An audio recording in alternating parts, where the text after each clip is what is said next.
ما تقوليش انا ما نصليش من امه محمد. شي تصليش 90% العلماء مكملين معك، ما تصليش الدفينه وما تستاهلها. ولهذا ابن الجوزي في كتابه صيد الخاطر يقول تأملت هذه الأمة اللي نجي عايش معاها. تعرف هو وين عايش ابن الجوزي؟ القرن الرابع هجري، حنا رانا بينا وبين 11 قرن. شا كان يقول على الغاشي اللي عايش معاهم؟ كان يقول ما مش كاع فاهمين شا هو القبر. يقول تأملت وسطهم ما مش فاهمين كاع شي الموت، كاع خايفين ويبكوا. والموت بعد الموت التالي في أمة محمد، التالي بصح يكون يقيم. ما تقوليش انا ما نصليش من امه محمد. شي تصليش 90% العلماء مكملين معك، ما تصليش الدفينه وما تستاهلهاش.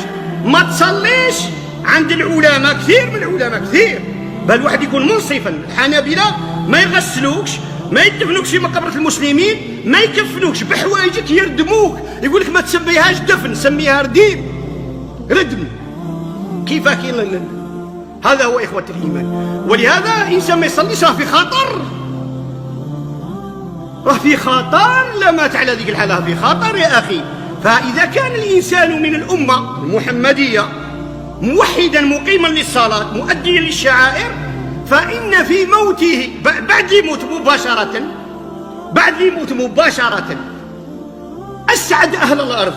كنت تدي أسعد واحد فوق الأرض هو خير منه، فالقبر هو أسعد منه، بحيث لو كان يعرض عليه ربي الدنيا يقول انا نعطيك الدنيا وتولي لاهلك، ما يوليش.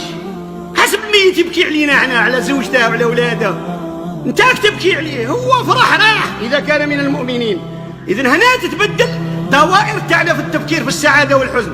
معناه اذا مات بلا صلاه ولد عندك ولا زوجه، ثم انت في قرداش قعد تندب حتى تموت وتجي عليك، خليته مات بلا صلاه، راح حيث لا عودة. وكيكون موت مؤمن ومنور يصلي الصبح ويذكر ربي ويصوم الاثنين والخميس يموت، هذا عرس، هذه ماشي جنازة. هذه تقول الحمد لله جهزت عروسا، زفيت عروس للجنة. هنا تفرح يا أخي لأن أنت ميت وهي ميتة وكش غادي يتلاحق.